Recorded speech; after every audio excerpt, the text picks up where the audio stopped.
PMC ప్రేక్షకులకి నమస్కారం. ప్రియమైన ఆత్మీయులారా, గౌతమ బుద్ధుడి యొక్క సిద్ధాంతమైన ధమ్మపదం మీద మనము చాలా ఎపిసోడ్స్ మాట్లాడుకుంటున్నాము. అదేవిధంగా బుద్ధుడి యొక్క సూత్రాల గురించి, ఆర్య సత్యాల గురించి, అష్టాంగ మార్గం గురించి, తర్వాత ధ్యాన సమాధుల గురించి, నిర్వాణ పదంలో మనం ఎలా ప్రయాణించాలి, ఇలా రకరకాల అంశాలపైన మనం చర్చించుకుంటున్నాము. ఒక వ్యక్తి అన్నీ వదిలిపెట్టి, అంటే కుటుంబాన్ని, రాజ్యాన్ని, తర్వాత భార్య పిల్లలని, సంసారాన్ని త్యజించి ఒక వ్యక్తి జ్ఞానాన్వేషణలో, సత్యాన్వేషణలో వెళ్ళినప్పుడు మొట్టమొదట ఆయన చేసినటువంటి ఆ యొక్క అన్వేషణార్థమై తను వెళ్ళినటువంటి మార్గము, తను ఎంచుకున్న మార్గం అనేది స్టార్టింగ్లో ఎవరికి రుచించదు. వాస్తవానికి ఎవరు కూడా దానికి యాక్సెప్ట్ చేయరు. కానీ ఆ వ్యక్తి ఆ జ్ఞానాన్వేషణ, సత్యాన్వేషణ చేసి తను ఒక స్టేట్కి వచ్చాక, అంటే తను ఆ బుద్ధత్వాన్ని పొందాక, జ్ఞానోదయాన్ని పొందాక, ఆయన ద్వారా ప్రభావితమై చాలామంది ఆయన యొక్క ధారలో, ఆ యొక్క ధర్మధారలో, ధర్మ మార్గంలో ప్రవహించడం జరుగుతుంది. గౌతమ బుద్ధుడి విషయంలో కూడా అదే జరిగింది. అంటే ఎంతోమంది రాజులు, సైన్యాధిపతులు, గృహస్థులు, కులమత విభేదాలు లేకుండా అన్ని కులాల వారు, అన్ని మతాల వాళ్ళు, తర్వాత అన్ని రకాల వర్గాల వాళ్ళు, పేద ధనిక అనేటటువంటి తారతమ్యం లేకుండా, ఆర్థిక స్థితిగతుల యొక్క తారతమ్యం లేకుండా ప్రతి ఒక్కళ్ళకి ఆ యొక్క ధర్మ మార్గం అనేది అందాలి అని చెప్పి బుద్ధుడు చాలా విస్తృతంగా ప్రచారం చేశాడు ఆ రోజుల్లో. అదేవిధంగా వీళ్ళంతా కూడా ఆయన ధారలో ప్రవహిస్తున్నప్పుడు ఆయన కుటుంబ సభ్యులైన ఆయన తల్లి గౌతమి, ఆయన భార్య యశోధర, అదేవిధంగా విశేషంగా చెప్పుకోవాలి అనుకుంటే తన కొడుకు రాహుల్ చాలా చిన్న వయసులో ఈ యొక్క ధర్మధారలో, ధర్మ మార్గంలో తను ప్రయాణించడం జరిగింది. గౌతమ బుద్ధుడు ఆయనకి పెళ్ళైన కొన్నాళ్లకే తనకి ఒక కొడుకు జన్మించడం జరుగుతుంది. అతని పేరు రాహుల్. రాహుల్కి ఊహ తెలియక ముందే, తను చాలా చిన్నపిల్లాడిగా ఉన్నప్పుడే గౌతమ బుద్ధుడు ఇల్లు వదిలిపెట్టి వెళ్తాడు. తన యొక్క సత్యాన్వేషణ, జ్ఞానాన్వేషణ చేయడానికి, ఆ యొక్క జ్ఞానోదయం పొందడానికి తను రాజ్యాన్ని, భార్య పిల్లల్ని వదిలేసి ఆయన అడవి బాట పడతాడు. అట్లా దాదాపు ఒక 12 సంవత్సరాలు ఆయన సాధన చేశాక తను అనుకున్నటువంటి లక్ష్యాన్ని, ఆ యొక్క నిర్వాణాన్ని పొందడం జరుగుతుంది. తను నిర్వాణం పొందాక తన యొక్క బుద్ధత్వాన్ని ప్రచారం చేస్తున్నటువంటి క్రమంలో, ఈ యొక్క ధర్మాన్ని ప్రచారం చేస్తున్నటువంటి క్రమంలో రకరకాల రాజ్యాలు, రకరకాల ఊర్లు తిరుగుతూ ఈ యొక్క ధర్మ మార్గాన్ని ప్రజలకు బోధిస్తూ ఉన్నటువంటి క్రమంలో ఆయనకు ఒక కబురు వస్తుంది శుద్ధోదరుడి నుంచి. అప్పుడు ఆయన తండ్రి కోరిక మేరకు తన రాజ్యానికి వెళ్ళడం జరుగుతుంది. తన రాజ్యానికి వెళ్ళిన తర్వాత అక్కడ అందరినీ కలిసి మాట్లాడుతున్నటువంటి క్రమంలో తన భార్య దగ్గరికి వెళ్తాడు, యశోధర దగ్గరికి వస్తాడనమాట. అప్పుడు ఆవిడ ఏం చేస్తుందంటే, ఎప్పుడో చంటి పిల్లాడుగా ఉన్నప్పుడు వదిలేసి వెళ్ళిపోతాడు సిద్ధార్థుడు. దాదాపు ఒక 12 సంవత్సరాల తర్వాత తను తిరిగి వచ్చాక అప్పుడు యశోధర అప్పుడు తండ్రిని పరిచయం చేస్తుంది అనమాట ఆ పిల్లాడికి. ఇతనే మీ తండ్రి గారు అని చెప్పి పరిచయం చేసినప్పుడు తన కొడుకుతో ఒక మాట చెప్తుంది. ఏంటి అంటే, ఒక రాజుకి ఒక కొడుకు జన్మించాక వారసత్వంగా ఏదో ఒకటి అందిస్తారు. అదేవిధంగా నీ తండ్రి నీకు వారసత్వంగా ఏమిస్తాడో అడుగు అని చెప్పి అంటదనమాట. అప్పుడు బుద్ధుడు ఏమంటాడంటే, నా దగ్గర ఇవ్వడానికి ధనం కానీ రాజ్యాలు కానీ ఏమీ లేవు. నేను సాధించినటువంటి నా సాధన సంపత్తి, అదేవిధంగా నేను అందుకున్నటువంటి ఆ జ్ఞానాన్ని నీకు అందిస్తాను అని చెప్పి తన యొక్క భిక్షాపాత్ర తీసి ఆ పిల్లాడి చేతిలో పెడతాడు. అప్పుడు రాహుల్కి ఒక 12 సంవత్సరాలు ఉంటాయి. ఆ భిక్షాపాత్ర చేతిలో పెట్టగానే, అంటే భిక్షాపాత్ర చేతిలో పెట్టాడు అంటే తనకు ఒక విధంగా దీక్ష ఇచ్చేశాడు, సన్యాస దీక్ష ఇచ్చేశాడనమాట. సో ఆ 12 సంవత్సరాల పిల్లాడు ఆ దీక్ష ఇవ్వగానే ఆ తండ్రి కాళ్ళకి దండం పెడతాడు. దండం పెట్టేసి ఆ బుద్ధుడితో పాటు వెళ్ళిపోతాడు రాహుల్ కూడా, రాజ్యాన్ని వదిలేసి.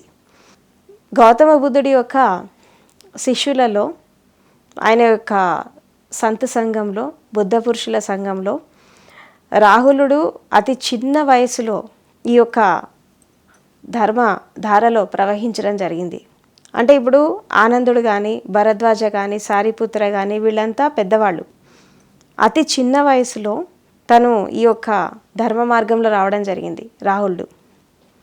ఈ ధర్మ మార్గంలో వచ్చినప్పుడు ఏం జరిగిందంటే, తను అందరితో పాటు సాధన చేస్తూ, ధ్యానం చేస్తూ, అక్కడ విహార్లో ఉండేటటువంటి ఆ యొక్క నియమ నిబంధనలను పాటిస్తూ చాలా నిష్టగా తను సాధన చేసుకుంటూ వచ్చాడు.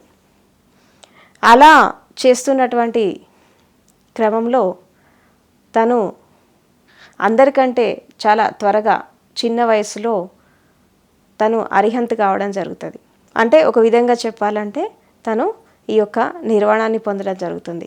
అంటే ఇక్కడ ఏం జరిగింది అంటే, మనము తల్లిదండ్రులని మనము ఎంచుకొని వచ్చినప్పుడు, ఎస్పెషల్లీ బుద్ధుడి లాంటి ఒక తండ్రిని ఎంచుకొని వచ్చినప్పుడు, రాహుల్ లాంటి వ్యక్తి అంత సరిసమానమైనటువంటి కాన్షియస్నెస్ ఉన్నటువంటి వ్యక్తి కాబట్టే ఇలాంటి పేరెంట్స్ని ఎంచుకున్నాడు తను.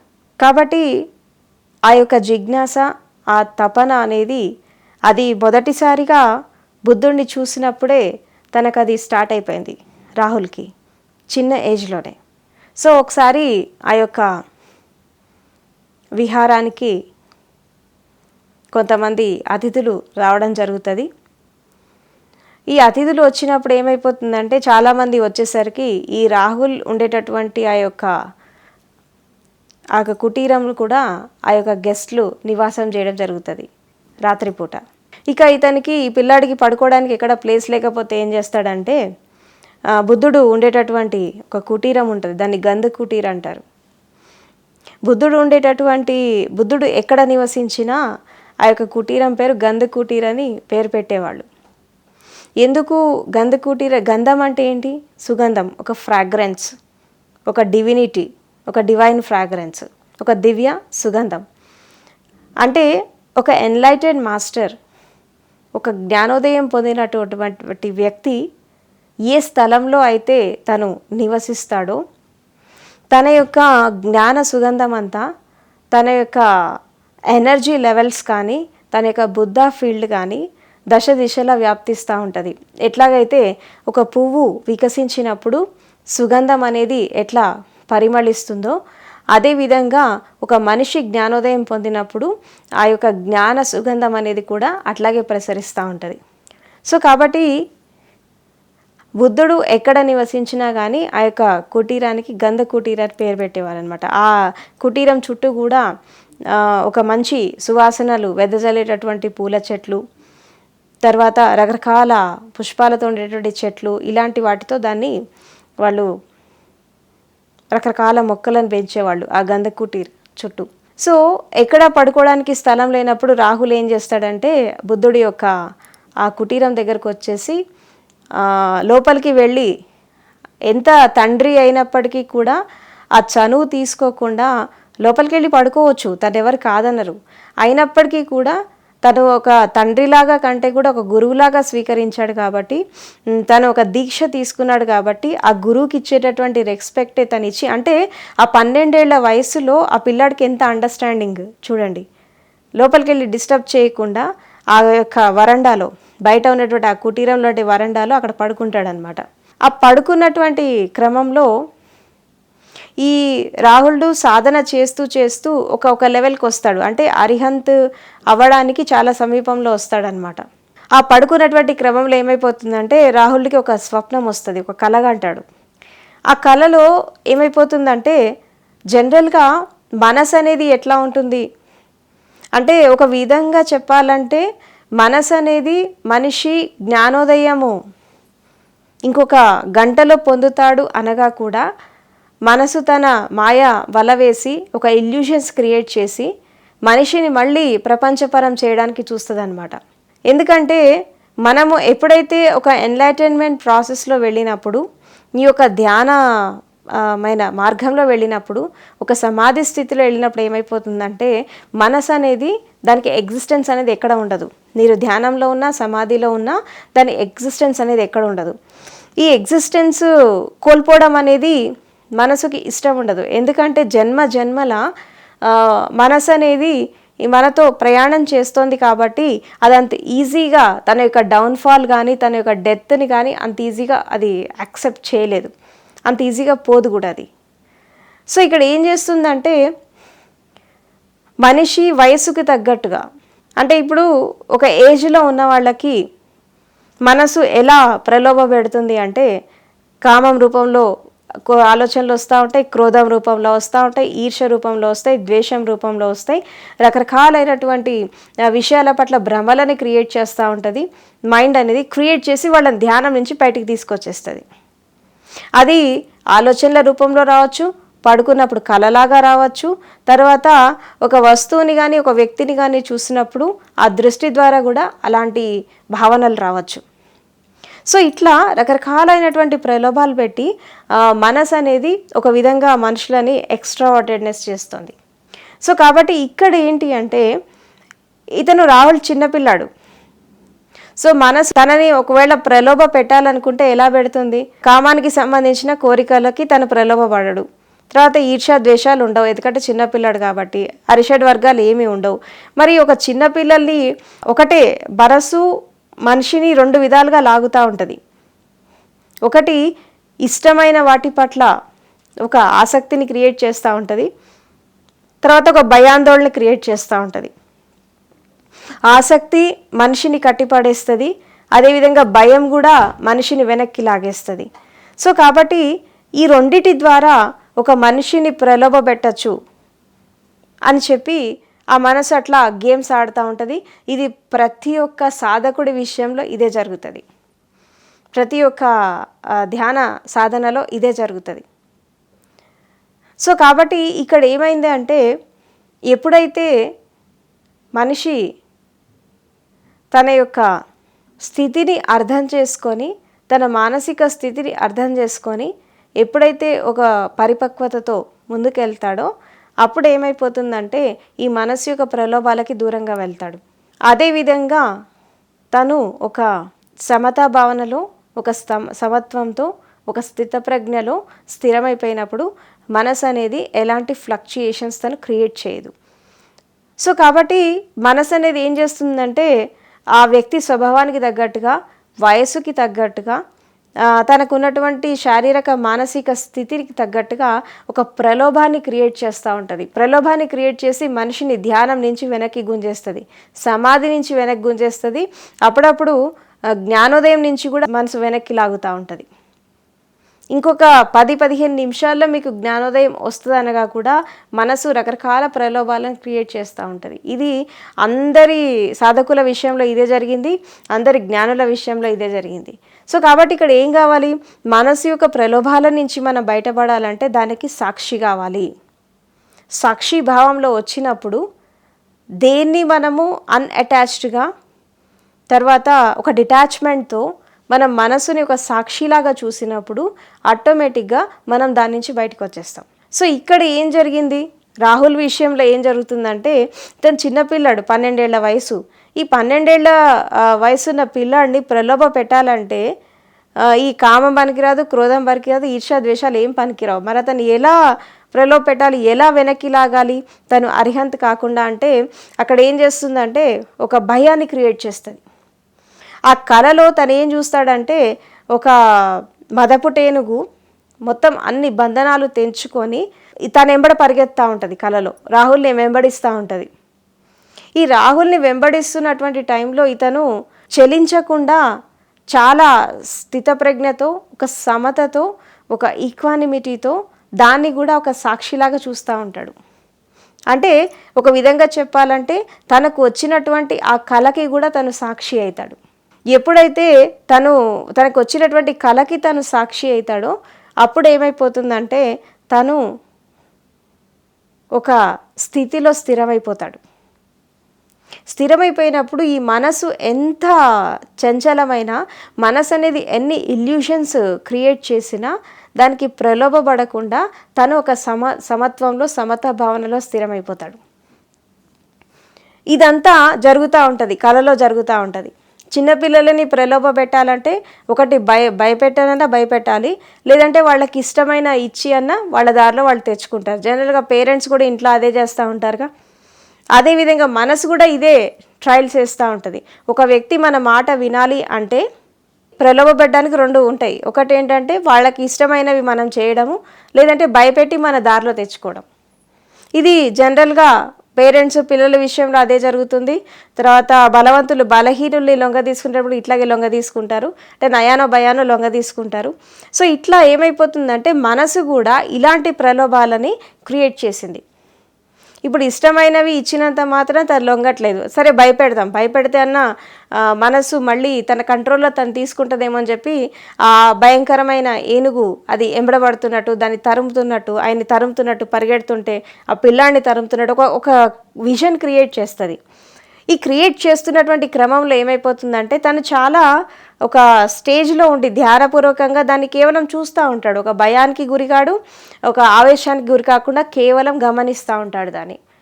ఈ గమనిస్తున్నటువంటి క్రమంలో బుద్ధుడు తన కుటీరంలో లోపల ఉన్నాడు, రాహుల్డేమో ఆ వరండాలో పడుకుంటాడు. ఇదంతా జరిగిందంతా బుద్ధుడికి తెలుస్తూ ఉంటుంది, ఈయన లోపల ఏం జరుగుతుందని చెప్పి. అప్పుడు బుద్ధుడు ఒక మాట చెప్తాడు. అంటే ఈ మనసుని బుద్ధుడు ఒక పేరు పెడతాడు, అంటే మారుడు అంటాడనమాట. అప్పుడు ఆ మనసుకి చెప్తాడు ఏంటి అంటే, నువ్వు ఎంత ప్రలోభ పెట్టినా ఏం పెట్టినా ఇక నీ నాటకాలు ఇక్కడేం సాగవు. నా కొడుకు నిన్ను జయించేశాడు, నువ్వు అతన్ని ఏ విధంగా ప్రలోభ పెట్టలేవు. కాబట్టి ఓ సంకల్పాత్మకమైన మనసా, నువ్వు ఇక్కడ శాంతం అయిపో అని చెప్పి చెప్తాడనమాట బుద్ధుడు. ఆ శాంతం అయిపో అని అనగానే తన ఎనర్జీ రాహుల్కి ఇచ్చాక ఆటోమేటిక్గా మైండ్ అనేది డిసపియర్ అయిపోయింది. ఈ డిసపియర్ అయిపోయాక అదే టైంలో రాహుల్కి అర్హంత స్టేట్కి వచ్చాడనమాట. అంటే ఒక విధంగా చెప్పాలంటే తను ఒక నిర్వాణిక్ స్టేట్లోకి వచ్చేసాడు. బుద్ధుడి ఈ యొక్క బుద్ధ పురుషుల సంఘంలో అతి చిన్న వయసులో జ్ఞానోదయం పొందినటువంటి వ్యక్తి కేవలం రాహుల్ మాత్రమే. సో కాబట్టి మనసు అనేది ఎన్ని ప్రలోభాలకి లోను చేస్తుంది, తర్వాత మనిషిని ఎన్ని భ్రమలకి క్రియేట్ చేస్తుంది, ఉన్నది లేనట్టు లేనిది ఉన్నట్టు ఎన్ని ఇల్యూషన్స్ని క్రియేట్ చేసి మనిషిని ఎటు తిప్పేస్తుంది అనేది అసలు బుద్ధుడు ఇచ్చినటువంటి అనాలిసిస్ ఏదైతే ఉందో ఆ యొక్క మానసిక స్థితి గురించి, ఆ మానసికమైనటువంటి ఫ్లక్చుయేషన్స్ గురించి తను ఇచ్చినటువంటి ఆ యొక్క అనాలిసిస్ ఏదైతే ఉందో ఇంతవరకు ఎవరు ఇవ్వలేదు. సో కాబట్టి మరి ఇట్లా ఇంత చంచలమైనటువంటి మనసుని, ఇంత మాయతో కప్పబడినటువంటి మనసుని జయించాలంటే మనిషికి ఏం కావాలి? ఎందుకంటే ఈ యొక్క జన్మల యాత్రలో మనసు అనేది అనేక రకాలుగా మనిషిని ప్రపంచంలో తిప్పుతోంది. ధ్యానంలో ఉండాలని చూస్తే పరధ్యానానికి పంపిస్తుంది, స్థితప్రజ్ఞలో ఉండాలని చూస్తే అస్తవ్యస్తమైన జీవితాన్ని ఇస్తుంది, జాగృతిలో ఉండాలని ప్రయత్నం చేస్తే మూర్ఛలో పంపిస్తుంది, సమాధిలో ఉండాలని చూస్తే మనిషిని కిందకి లాగేస్తూ ఉంటుంది, నిర్వాణాన్ని పొందాలని చూసినప్పుడు ప్రాపంచిక అట్రాక్షన్స్లో గురి చేస్తూ ఉంటుంది మనసుని. మరి ఇంత చంచలమైన మనసుని, తర్వాత ఇంత డాల్డ్రమ్స్లో ఉండేటటువంటి మైండ్ని దీన్ని ఎలా మనం కంట్రోల్లో తెచ్చుకుంటాము? ఇప్పుడు అందరూ జ్ఞానులు, అందరూ సత్పురుషులు, యోగులు, ఋషులు ఎవరైతే ఈ యొక్క ఎన్లైటన్మెంట్ ప్రాసెస్లో ఎవరైతే ఉన్నారో, తర్వాత ఈ ఆధ్యాత్మిక మార్గంలో ఉన్నటువంటి ప్రతి ఒక్క జ్ఞాని కానీ, ప్రతి ఒక్క బుద్ధ పురుషుడు కానీ ఏం చెప్తాడు అంటే మనసు నుండి విముక్తి పొందాలి అని అంటాడు. మనసు నుండి విముక్తి పొందకపోతే మనిషికి ఈ యొక్క జ్ఞానోదయం అనేది రాదు, అదేవిధంగా సెల్ఫ్ రియలైజేషన్ అనేది రాదు అని చెప్తాడు. సో ఈ మనసు నుండి మనం విముక్తి పొందాలంటే మరి ఎట్లా పొందుతాం? దీని యొక్క ఆ ధార నుంచి బయటపడాలంటే ఎలా పడతాం, దానికి మార్గం ఏంటి, దాన్ని మనము ఎలా తెలుసుకోగలుగుతాం? ఎందుకంటే మనసు అనేది సెసేషన్ ఆఫ్ మైండ్ అనేది కాకపోతే మనుషులు ఎటు వెళ్ళలేరు. ఇటు ప్రాపంచికంగా చేసేటటువంటి పనులలో వాళ్ళకు ఒక స్థితప్రజ్ఞ ఉండదు, ఒక స్థిరత్వం ఉండదు, ఒక సమతాభావన ఉండదు, చేసే పని పర్ఫెక్ట్గా చేయలేరు. అదేవిధంగా ఇక ఆధ్యాత్మిక మార్గంలో వెళ్ళేటప్పుడు, తర్వాత సాధనలో వెళ్ళేటప్పుడు, సాధన సంపత్తిని సాధించుకునేటప్పుడు కూడా మనసు అనేది అదొక సిస్టమేటిక్గా మనిషిని ఉండనివ్వదు. మరి ఎలా దీన్ని జయించేది? అసలు మనసు నుండి ఎట్లా మనం విముక్తి అయిపోతాం, మనము ఎలా దీని నుంచి మనము బయటపడగలం అన్నప్పుడు దానికి ఒకే ఒక మార్గం ఏంటి అంటే, మనసు యొక్క ధార ఏదైతే ఉందో, ఆలోచనల యొక్క ధార ఏదైతే ఉందో, ఈ యొక్క మెమొరీస్ స్మృతుల యొక్క ధార ఏదైతే ఉందో, దీని నుంచి మనం బయటపడాలంటే ఒకే ఒక మార్గం ఏంటంటే, ఆ మనసు వెళ్తున్నటువంటి ఆ ధారకి, ఆలోచన ధారకి మనం సాక్షి కావాలి. సాక్షి కావడం అంటే ఏంటి, తర్వాత సాక్షిని సాధించడం అంటే ఏంటి అంటే, ఆ మనసు యొక్క ప్రక్రియలని, మానసికంగా జరుగుతున్నటువంటి ప్రక్రియలకి మనము దాన్ని గమనించగలగాలి. ఎలా గమనిస్తాము? ఆ యొక్క గమనించడానికి మరి మార్గం ఏంటి? ఎంతకాలం అయితే మీరు మనసుతో అటాచ్ అయ్యి, ఈ మనసు నాది, తర్వాత ఈ ఆలోచనలు నావి, ఇది నావి, అది నావి అని మీరు ఎంతకాలం అయితే అనుకుంటారో అంతవరకు మీరు దాని నుంచి మీరు విముక్తి కాలేరు. ఇది నేను కాదు అనుకొని ఎప్పుడైతే మీరు మనసుని చూడగలుగుతారో, ఈ ఆలోచనల ధార నేను కాదు అనుకొని ఎప్పుడైతే మీరు మనసుని చూడగలుగుతారో అప్పుడు మీరు ఈ యొక్క మనసుకి మీరు సాక్షి అవుతారు. ఎప్పుడైతే మనసుకి సాక్షి అవుతారో, తర్వాత మనసుకి ఎప్పుడైతే మీరు ఒక గమనంలో ఉంచగలుగుతారో, అది చేసేటటువంటి ఈ యొక్క ప్రక్రియలకి మీరు ఎప్పుడైతే ఒక జాగృతిలో దాన్ని చూడగలుగుతారో అప్పుడు మీరు దాని నుంచి విముక్తి అయిపోతారు. అందుకే క్షణక్షణం జాగృతి, క్షణక్షణం ఎరుక అని ఎందుకంటారంటే, మనసు అనేది ఎప్పుడు ఎక్కడ ఎలాంటి ప్రలోభాలను క్రియేట్ చేసి, ఎలాంటి ఆకర్షణలకు లోన్ చేసి మనిషిని ఎప్పుడు కిందికి గుంజేస్తో తెలీదు.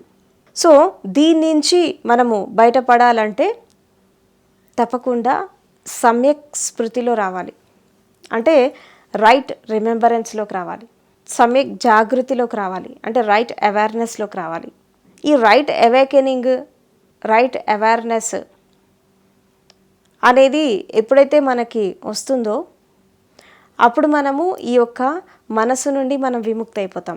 ఈ మనసు నుండి మనం విముక్తి అనుకున్నప్పుడు సింపుల్గా ధ్యానంలో కూర్చున్నప్పుడు మనము శరీరానికి ఎలాగైతే మనం సాక్షి అవుతామో అదేవిధంగా ఆలోచనలు వస్తున్నప్పుడు ఆలోచనలు ఎంబడ వెళ్ళకుండా ఆ యొక్క వచ్చేటటువంటి ఆ యొక్క ధారకి, ఆకాశంలో మబ్బులు ఎలా వచ్చిపోతూ ఉంటాయో అదేవిధంగా మనసులో ఆలోచనలు కూడా అలాగే వస్తూ ఉంటాయి అని చెప్పి ఆకాశంలో మబ్బులను చూస్తున్నట్టు మనం వచ్చిపోయి ఆలోచనలు మనం కేవలం చూడగలిగితే, అంటే దాంట్లో ఇంటర్ఫియర్ కాకుండా, దాన్ని జడ్జి చేయకుండా, ఒకదాన్ని మంచి ఇంకోదాన్ని చెడు అనకుండా కేవలం మనం దాన్ని చూడగలిగితే, ఒక సాక్షిలాగా చూడగలిగితే మనం దాని నుంచి విముక్తి అయిపోతాం. ప్రతి ఒక్క ధ్యాని దీన్ని సాధన చేయాలి.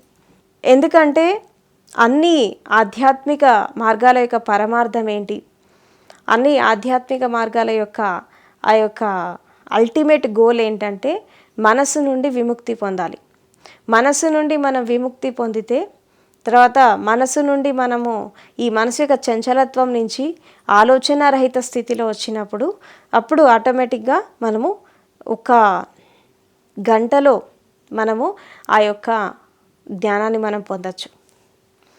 సో కాబట్టి ఇక్కడ రాహుల్ విషయంలో కూడా ఏం జరిగింది అంటే, చిన్నపిల్లాడు కాబట్టి తన స్థితిలో ఉండేటటువంటి ఏజ్ గ్రూప్లో ఉండేటటువంటి ఆ పిల్లలకి ఏం కావాలి అని చెప్పి అదే వస్తువుతో అదే విషయ వాసనలతో, అదే కోరికలతో ఆ వ్యక్తిని ప్రలోభపరచడానికి, అట్రాక్ట్ చేయడానికి మనసు అనేది రకరకాలుగా డ్రామా చేసింది.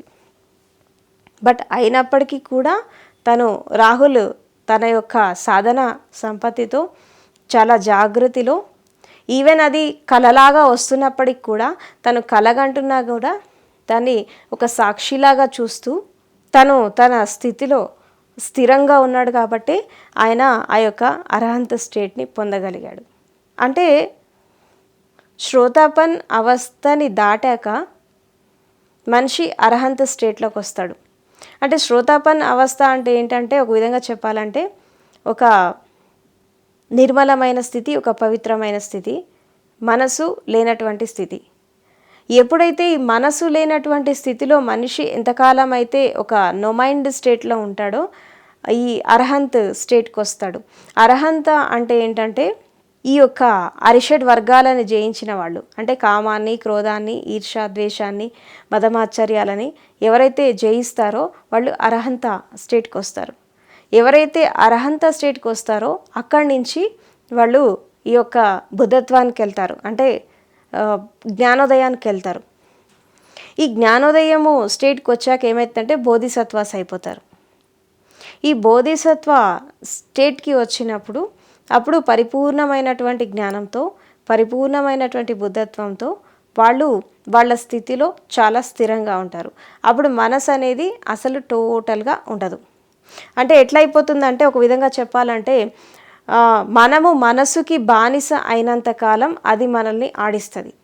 గుర్తుపెట్టుకోండి, మనసుకి మనం బానిస అయినంతకాలం, మనసు చెప్పినట్టు మనం విన్నంతకాలం అది మనల్ని ప్రలోభ పెడుతూనే ఉంటుంది. ఈ జన్మ కాదు ఇంకెన్ని జన్మలైనా ప్రలోభ పెడుతూనే ఉంటుంది. కాబట్టి మనసు మీద ఆధిపత్యం రావాలి, సెల్ఫ్ మాస్టరీ రావాలి. మనసుని మనము ఒక కంట్రోల్లో ఉంచగలగాలి. తర్వాత మనసుని మనం ఒక స్థితప్రజ్ఞలో ఉంచి మనము ఆ స్థితిలో స్థిరం కాగలగాలి. సో ఎప్పుడైతే మనం ఒక స్థితప్రజ్ఞలో ఉంచి ఆ స్థితిలో మనం స్థిరమైపోయినప్పుడు మనసు అనేది మనల్ని డిస్టర్బ్ చేయకుండా ఉంటుంది. ఆ స్థితికి రావడానికి ఒకే ఒక ఆధారం ఏంటంటే సింపుల్గా మనసు అనేది జీవించడానికి 2 బేసెస్ ఉంటాయి. ఒకటి గతం, రెండవది భవిష్యత్తు. ఈ గతం భవిష్యత్తులు అనేది మనసు జీవించడానికి ఒక బేస్, ఒక ప్లాట్ఫామ్ అన్నమాట. సో మనిషి ఎప్పుడైతే గతం నుంచి విముక్తి అయిపోతాడో, భవిష్యత్తు యొక్క ఊహల నుంచి విముక్తి అయిపోతాడో, వర్తమానంలో స్థిరమైపోతాడో అప్పుడు వాళ్ళకి ఒక సమత్వం అనేది వస్తుంది. అంటే స్థితి ఏదైనా, పరిస్థితి ఏదైనా ఒక ప్రజ్ఞలో ఉండడము, ఒక సమత్వంలో ఉండడము, వాళ్ళకి ఒక స్థిరత్వంలో ఉండడం అలవాటైపోతుంది అన్నమాట. అట్లా అలవాటు చేసుకుంటూ వాళ్ళు ఒక పవిత్రమైన నిర్మలమైన స్థితికి వచ్చినప్పుడు వాళ్ళు ఆ యొక్క అరహంత స్టేట్కి వెళ్తారనమాట. సో రాహుల్ కూడా అంత చిన్న ఏజ్లో తను ఆ యొక్క జ్ఞానాన్ని పొందడం జరిగింది. అంటే జ్ఞానాన్ని పొందడానికి వయసుతో సంబంధం లేదు, అదేవిధంగా వాళ్ళు తక్కువ ఎక్కువ అనేటువంటి తారతమ్యం లేదు, కులమత విభేదాలు ఏముండవు, ఎలాంటి అసమానతలు ఉండవు. ఎవరు ఎక్కడ ఎట్లా పుట్టినా, ఏ రూపంలో పుట్టినా, ఎట్లా ఉన్నప్పటికీ కూడా ఆ జ్ఞానాన్ని పొందొచ్చు. కొంచెం సాధన సంపత్తి ఉంటే, తర్వాత కొంచెము దీక్ష దక్షతతో సాధన చేస్తే తప్పకుండా ప్రతి వాళ్ళు కూడా ఆ యొక్క జ్ఞానోదయ స్థితికి వెళ్ళచ్చు.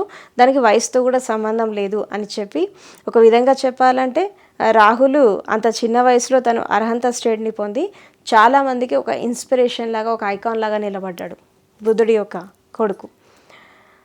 ఇక దాని తర్వాత ఇప్పుడు జనరల్గా జీవితంలో ఏం చెప్తారంటే మనిషి ఏదైనా సాధించాలి అంటే కూడా ఒక వయసు వచ్చాక సాధించేదానికి, తర్వాత చిన్న వయసులో అంటే బిఫోర్ 28 years సాధించేటటువంటి కార్యక్రమానికి చాలా తేడా ఉంటుంది. ఎందుకంటే ప్రతి 7 yearsకి ఆ యొక్క లైఫ్ అనేది చేంజ్ అవుతూ ఉంటుంది. ఇప్పుడు 7 సంవత్సరాలు బాల్యం ఉంటుంది, తర్వాత 7 సంవత్సరాలు కౌమారం ఉంటుంది, తర్వాత 7 సంవత్సరాలు యవ్వనం ఉంటుంది, తర్వాత 7 సంవత్సరాలు యూత్ ఉంటుంది. సో ఈ 28 ఇయర్స్ లోపు బాడీ కానీ, మైండ్ కానీ, హార్ట్ కానీ ఒక ఎస్టాబ్లిష్మెంట్ అయిపోతాయి 28 ఇయర్స్ లోపు. అది పాజిటివ్గా అయితే పాజిటివ్గా అవుతుంది, నెగిటివ్ అయితే నెగిటివ్ అవుతుంది. సో కండిషనింగ్స్ అనేవి ఎస్టాబ్లిష్ అయ్యాక 28 ఏళ్ల వరకు, దాని తర్వాత అది మారాలంటే కూడా చాలా కష్టమైన పని అయిపోతుంది. ఎందుకంటే 28 సంవత్సరాలు ఒక వ్యక్తి ఒక మూసలో పోసినట్టు ఒకేలాగా బ్రతకడం అలవాటు అయిపోయింది అనుకోండి, వాళ్ళలో మార్పు రావాలంటే కూడా చాలా కష్టమైపోతుంది. తర్వాత వాళ్ళల్లో ఒక దీక్ష దక్షతతో వాళ్ళు సాధన చేయాలన్నా, ప్రపంచంలో ఏదైనా సాధించాలన్నా కానీ చాలా కష్టమైపోతుంది. సో కాబట్టి మనిషి జీవితంలో ఏదైనా సాధించాలన్నా, తర్వాత ఆధ్యాత్మిక మార్గంలో ప్రయాణం చేయాలన్నా, ఒక సంకల్ప బలంతో ఏదైనా సాధన చేయాలన్నా 28 ఇయర్స్ లోపే అది సాధ్యమవుతుంది. ఇప్పుడు ప్రపంచంలో మీరు చాలామందిని చూస్తుంటే, అంటే ప్రాపంచికంగా ఎదిగిన వాళ్ళని, స్పిరిచువల్గా ఉండేవాళ్ళని మీరు చూస్తుంటే, వాళ్ళంతా కూడా 28 ఏళ్లలోపే వాళ్ళు ఈ యొక్క మార్గాన్ని అందిపుచ్చుకున్నారు. వాళ్ళు ఇప్పుడు బుద్ధుడు ఆయన ఆయనకి 26-27 ఇయర్స్ ఉన్నప్పుడు ఆయన ఇల్లు వదిలిపెట్టి వెళ్ళిపోయాడు ఒక సత్యాన్వేషణలో. అదేవిధంగా సద్గురు ఓషో ఆయనకి 7 ఇయర్స్కే ఆత్మజ్ఞానం వచ్చింది. తర్వాత రకరకాల జ్ఞానులను తీసుకుంటే కూడా వాళ్ళు చిన్న ఏజ్లోనే వాళ్ళ సాధన సంపత్తిని అందుకున్నారు. అదేవిధంగా ప్రాపంచికంగా చూసిన ఉద్యమకారులు కానీ, విప్లవకారులు కానీ వీళ్ళంతా కూడా చాలా చిన్న ఏజ్ నుంచే వాళ్ళు ఆ యొక్క మార్పుని తీసుకొచ్చుకొని అందరిలాగా ఉండొద్దు, కొంచెం స్పెషల్గా ఉండాలి, డిఫరెంట్గా ఉండాలి అని అనుకున్నారు. కాబట్టి ఈరోజు చాలా డిఫరెంట్గా, స్పెషల్గా ప్రపంచంలో వాళ్ళు డెవలప్ అవడమే కాకుండా ఎదుటి వాళ్ళ అభివృద్ధిలో కూడా వాళ్ళ వంతు సహాయ సహకారాలు అందించగలుగుతున్నారు చాలామంది. ఎందుకంటే చిన్న ఏజ్లో ఈ రూట్లోకి వచ్చారు కాబట్టి. సో కాబట్టి ఎప్పుడైనా కానీ మనిషి సాధనా సంపత్తిని సాధించాలనుకున్నా, ఏదైనా ఒక విషయాన్ని అర్థం చేసుకోవాలన్నా, అండర్స్టాండింగ్ లెవెల్స్ పెంచుకోవాలన్నా, ఇంటెలిజెన్సీ పెంచుకోవాలన్నా, జీవితాన్ని మార్చుకోవాలన్నా 28 ఇయర్స్ లోపే జరగాలి. ఆ 28 ఇయర్స్ లోపల జరిగినటువంటి ఆ మార్పు ఏదైతే ఉందో అది లైఫ్ లాంగ్ కంటిన్యూ అవుతుంది. ఆ లైఫ్ లాంగ్ కంటిన్యూ ఏమవుతుందంటే ఆఖరికి డెత్ వరకు అది కంటిన్యూ అవుతూనే ఉంటుంది. అందుకే ఒక 40 ఇయర్స్ తర్వాత మనుషులలో మార్పు రావడం అనేది చాలా కష్టమైన పనిగా మనకు కనిపిస్తుంది.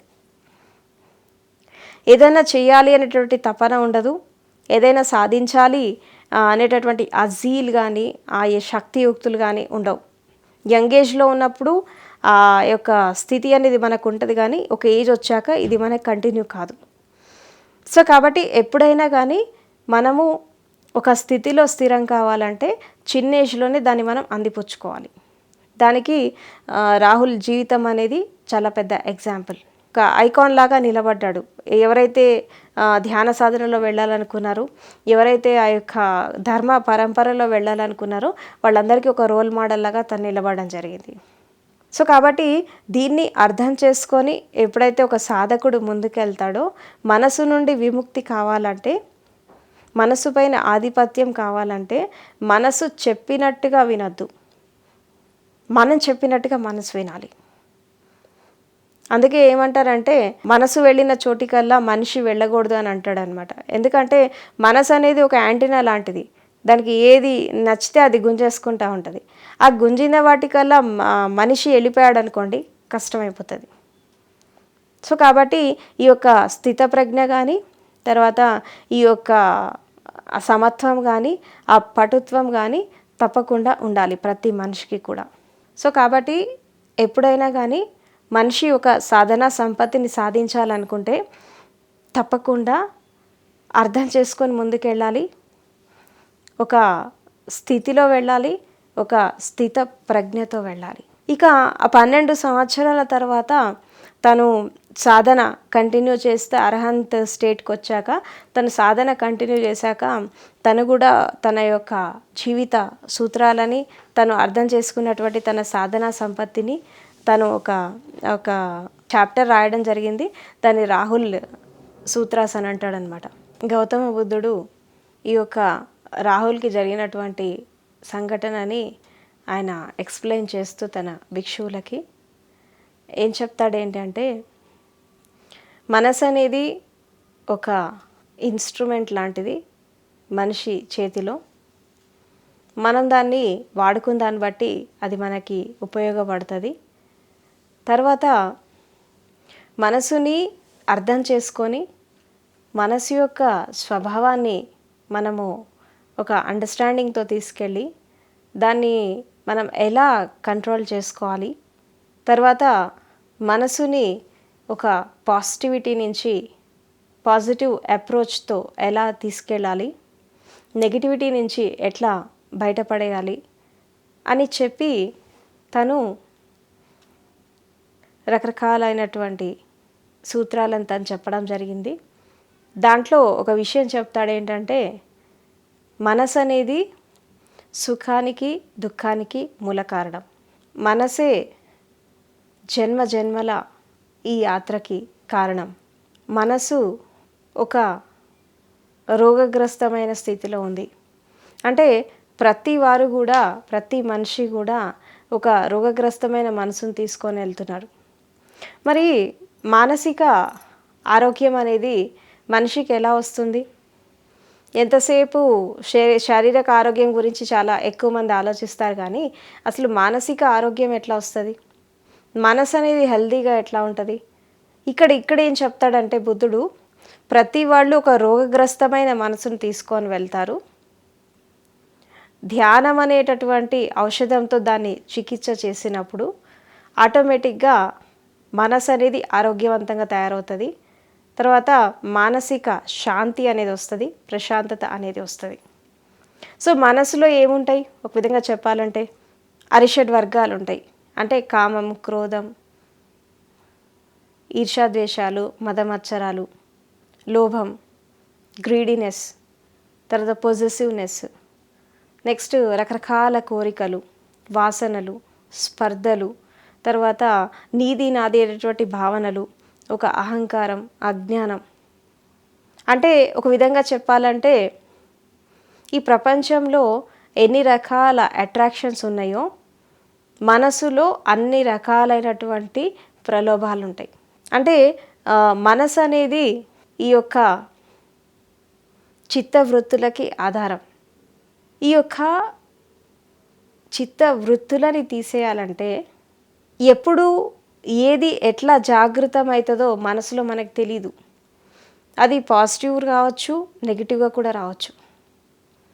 మరి ఏది ఎప్పుడు ఎలా జాగృతమైనా, ఎందుకంటే లోపల చాలా స్టఫ్ ఉంది. ఎందుకంటే జన్మల నుంచి మంచి చెడు అన్నీ తీసుకొని వస్తున్నాడు ప్రతి ఒక్క మనిషి కూడా. ఎవరు కూడా పర్ఫెక్ట్గా మంచివాళ్ళు కాదు, పర్ఫెక్ట్గా చెడ్డవాళ్ళు కాదు. మంచి చెడు రెండు ఉంటాయి ప్రతి వ్యక్తిలో. వాళ్ళు పర్ఫెక్ట్గా 100% వాళ్ళు మంచివాళ్ళు 100% హ్యుమానిటీతో ఉన్నారనుకో, వాళ్ళు తప్పకుండా బుద్ధత్వాన్ని పొందుతారు. వాళ్ళకి ధ్యానంతో అవసరం లేదు, సాధనతో అవసరం లేదు. 100% ప్యూరిఫైడ్ హ్యూమన్ బీయింగ్గా ఒక వ్యక్తి ఉండగలిగాడు అనుకోండి, ఈ క్షణమే మనిషి బుద్ధత్వాన్ని పొందుతాడు, జ్ఞానోదయాన్ని పొందుతాడు. అలా లేడు కాబట్టే, మంచి చెడు ఉంది కాబట్టే ఇలా అటు ఇటు కాకుండా ఉన్నారు మనుషులంతా కూడా, మెజారిటీ పీపుల్. సో కాబట్టి మనసులో ప్యూరిటీ రావాలంటే మనసు అనేది ఎంటీ కావాలి, శూన్యం కావాలి. ఎంటీ ఎట్లా అవుతుంది మనసు అనేది? మనసు శూన్యత ఎట్లా వస్తుంది అంటే ఇవన్నీ కూడా వెళ్ళిపోవాలి. ఇప్పుడు ఇవన్నీ వెళ్ళిపోవాలంటే ఏం కావాలి అంటే సింపుల్గా, ఇప్పుడు ఈ కామం అనేది, కోరికలు అనేవి రూపాంతరం చెందితే, అది ట్రాన్స్ఫార్మ్ అయితే అది ప్రేమలాగా మారుతుంది. కాబట్టి కామాన్ని రూపాంతరం చెందాల్సిన అవసరం లేదు, ప్రేమని డెవలప్ చేసుకుంటే చాలు, ఆటోమేటిక్గా ఆ ఎనర్జీ అనేది ట్రాన్స్ఫార్మ్ అయిపోతుంది. ఇక్కడ ఏంటంటే ఏదో ఉన్నదాన్ని ఏదో బలవంతంగా లోపల నుంచి తీసేసుకోవాలని కాదు. వాస్తవానికి మనసు అనేది కూడా ఒక పవర్, ఒక ఎనర్జీ. ఆ ఎనర్జీ అనేది ప్రపంచంతో జీవిస్తోంది కాబట్టి రకరకాల ప్రలోభాలకి లోనవుతోంది. ఆ ఎనర్జీ అనేది ప్యూరిఫైడ్ కావాలంటే మనం దాన్ని ట్రాన్స్ఫార్మ్ చేసుకోవాలి. ఎనర్జీని ఏదైతే మన లోపల సద్గుణాలు ఏవైతే లేవో దాన్ని మనం తెచ్చుకునే ప్రయత్నం చేయాలి. మన లోపల దుర్గుణాలు ఏవైతే ఉన్నాయో దాన్ని తీసేసుకునే ప్రయత్నం చేయాలి. జస్ట్ ఆ యొక్క థింకింగ్ ప్రాసెస్ని, ఆ థాట్ ప్రాసెస్ని చేంజ్ చేసుకోవాలి. And how we are looking towards the world, మనం ప్రపంచాన్ని ఏ దృష్టితో చూస్తున్నాము అనేది కూడా చాలా ప్రధానమైనది. ఒక్కొక్కళ్ళు ఒక్కొక్క దృష్టితో చూస్తూ ఉంటారు. సో కాబట్టి ఇక్కడ ఏంటి అంటే, కామం అనేది రూపాంతరం చెందితే అది ప్రేమలాగా మారుతుంది. క్రోధం అనేది, కోపం అనేది రూపాంతరం చెందితే అది కరుణలాగా మారుతుంది. తర్వాత ఈర్ష్య అనేది రూపాంతరం చెందితే ఒక ముదితలాగా మారుతుంది. అదేవిధంగా మదమాత్సర్యాలు, అహంకారం అనేది రూపాంతరం చెందితే ఒక మైత్రి భావనకి వెళ్తాయి. ఈ రాగద్వేషాలు అనేవి రూపాంతరం చెందినప్పుడు మనిషి పరిపూర్ణమైనటువంటి ఒక మానవత్వంతో నిండినటువంటి మనిషిలాగా సమాజంలో నిలబడతాడు. మొదట మనిషిలాగా బ్రతకాలి. దైవత్వాన్ని పొందడం కంటే ముందు మనిషిలాగా బ్రతకాలి. ఇప్పుడు మనం చేసే సాధనలన్నీ కూడా, ధ్యానం కానీ యోగం కానీ, ఇది ఏ పద్ధతులైనప్పటికీ కూడా ఇవన్నీ దేని కొరకంటే దైవత్వాన్ని పొందడం కోసం కాదు, మనిషిలాగా నిలబెట్టడానికి ఇవన్నీ సాధనలు ఒక విధంగా చెప్పాలంటే. ఎందుకంటే మీరు పర్ఫెక్ట్ మనిషిలాగా మారారనుకోండి. ఇప్పుడు ఒక సింహం ఉంది. సింహము తను సహజంగా ప్రకృతిపరంగా వచ్చేటటువంటి లక్షణాలతో అది జీవిస్తూ సింహంలాగా జీవిస్తోంది. కానీ మనిషి సహజంగా ప్రకృతిపరంగా జీవిస్తున్నాడా? మనిషిలాగా ఎందుకు బ్రతకలేకపోతున్నాడు? మనిషిలాగా ఎందుకు జీవించలేకపోతున్నాడు? ఒక సింహంలాగా బతికినప్పుడు, కుక్కలాగా బ్రతికినప్పుడు మనిషిలాగా ఎందుకు జీవించలేకపోతున్నాడు సమాజంలో? సో కాబట్టి ఇక్కడ ఎందుకు జీవించలేకపోతున్నాడు అంటే, మనిషి ఈ ప్రకృతికి వ్యతిరేకంగా వెళ్తున్నాడు, తన సహజ స్వభావానికి వ్యతిరేకంగా వెళ్తున్నాడు, తనని తాను అర్థం చేసుకోకుండా వెళ్తున్నాడు. అందుకే చాలా అసహజంగా జీవిస్తున్నాడు. అలా జీవించడం వల్ల ఈ రోజుల్లో ఇన్ని రకాల ప్రాబ్లమ్స్ వస్తున్నాయి. సో కాబట్టి ఈ అరిషడ్ వర్గాలు అనేవి ఎప్పుడైతే రూపాంతరం చెందుతాయో ఇవే సద్గుణాలాగా మారుతాయి.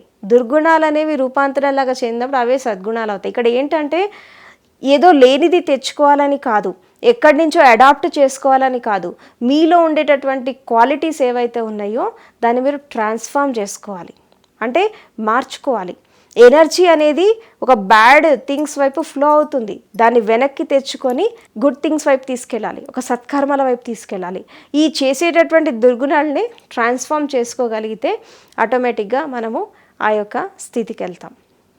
అప్పుడు ఈ మాటలు చెప్పి బుద్ధుడు ఏమంటాడంటే, లేనిదాన్ని తెచ్చుకోవడం కాదు, ఉన్నదాన్ని మార్చుకోగలగాలి, ఉన్న స్థితిని మార్చుకోగలగాలి, మార్చుకొని ఉన్నతమైన స్థితికి వెళ్ళాలి. ఆ ఉన్నతమైన స్థితికి వెళ్ళినప్పుడు ప్రతి వాళ్ళు వయసుతో సంబంధం లేకుండా, ఏం లేకుండా వాళ్ళు తప్పకుండా ఆ యొక్క నిర్వాణాన్ని పొందుతారు అని చెప్పడం జరిగింది. సో కాబట్టి ఇప్పుడు చిన్నపిల్లలు చిన్న ఏజ్లో ఎందుకంత త్వరగా వాళ్ళు ఆ యొక్క జ్ఞానాన్ని ఎందుకు త్వరగా పొందుతారంటే, వాళ్ళ మనసు ఇంకా కలుషితం కాలేదు, ఇంకా నిర్మలంగా ఉంటుంది. ప్రాపంచిక అట్రాక్షన్స్ వాళ్ళని ఇంకా ప్రభావితం చేయలేదు, చాలా పవిత్రంగా ఉంటారు. కాబట్టి వాళ్ళకి ఆ చెదారం అనేది వాళ్ళ లోపల తక్కువ ఉంటుంది, ఈ ప్రాపంచిక స్టఫ్ అనేది తక్కువ ఉంటుంది, ఈ వరల్డ్లీ అట్రాక్షన్స్ తక్కువ ఉంటాయి. కాబట్టి వాళ్ళు చాలా త్వరగా ఆ స్థితిని పొందుతారు. అందుకే మనకి జపాన్ లాంటి కంట్రీస్లలో పిల్లలకి 5 ఏళ్ల నుంచే మెడిటేషన్ చేయడం నేర్పిస్తారు. మన ఇండియాలో ఆ కల్చర్ లేదు, కానీ జనరల్గా ఫారిన్ కంట్రీస్లో 5 years నుంచే పిల్లలకు నేర్పిస్తారు. అంటే నీకు ఇమోషన్స్ వచ్చినా, రకరకాల ఫ్లక్చుయేషన్స్ వచ్చినా అనవసరంగా అరిచేయకుండా, వేరే వాళ్ళ మీద ఆ మిజరీ పడేయకుండా నువ్వు కళ్ళు మూసుకొని నీ శ్వాసను చూడని చెప్తారు వాళ్ళు. ఈ శ్వాసని చూస్తున్నటువంటి ఈ యొక్క క్రమంలో ఆటోమేటిక్గా ఎమోషన్స్ అన్నీ వెళ్ళిపోతూ ఉంటాయి. సో కాబట్టి ఈ యొక్క రాహుల్ యొక్క స్టోరీలో మనం తెలుసుకున్నది ఏంటి అంటే, మనసు అనేది వయసుకి తగ్గట్టుగా, వాళ్ళున్న స్థితిగతులను తగ్గట్టుగా వాళ్ళకి ఎలా ప్రలోభాలను క్రియేట్ చేసి ఒక మాయని క్రియేట్ చేస్తుంది. అదేవిధంగా మనసుని ఒక కంట్రోల్లో పెట్టుకోకపోతే, ఒక స్థితప్రజ్ఞలో అది రాకపోతే మనిషిని దైవత్వానికి వెళ్ళనీయకుండా, నిర్వాణ పదంలో వెళ్ళనీయకుండా ఎలా ఆపుతుంది, దాన్ని రాహుల్ దాన్ని ఎలా కంట్రోల్ చేశాడు, ఈవెన్ స్వప్నంలో వచ్చేదాన్ని కూడా ఒక వాస్తవంలాగా అనుకోకుండా స్వప్నాన్ని స్వప్నంలాగా చూసి ఇది కరెక్ట్ కాదు, ఇది ఒక భ్రమ అని చెప్పి అర్థం చేసుకొని ఆయన ముందుకెళ్ళాడు కాబట్టి అతను అంత చిన్న ఏజ్లో ఆ యొక్క నిర్వాణాన్ని అందుకోవడం జరిగింది, అరిహంత కావడం జరిగింది. సో కాబట్టి ఫ్రెండ్స్, దీన్ని అర్థం చేసుకొని ముందుకెళ్ళండి. సో ఎప్పుడైతే మనసు యొక్క స్వభావం అనేది మనకి బాగా అర్థమైపోయింది అనుకోండి, మనం దాని నుంచి ఒక క్షణంలో మనం విముక్తి కావచ్చు. అది స్వభావం అనేది అర్థం కాకనే దాన్ని పట్టుకొని ఉంటున్నారు. వాస్తవానికి మనసు మిమ్మల్ని పట్టుకోలేదు, మీరు మనసుని పట్టుకున్నారు. కాబట్టి వదిలేయండి, ఆటోమేటిక్గా దాని నుంచి మీరు విముక్తి అయిపోతారు. సో చివరిగా నా మాటలు ఇంత శ్రద్ధగా ప్రేమగా విన్నారు, మీ అందరికీ కృతజ్ఞతలు.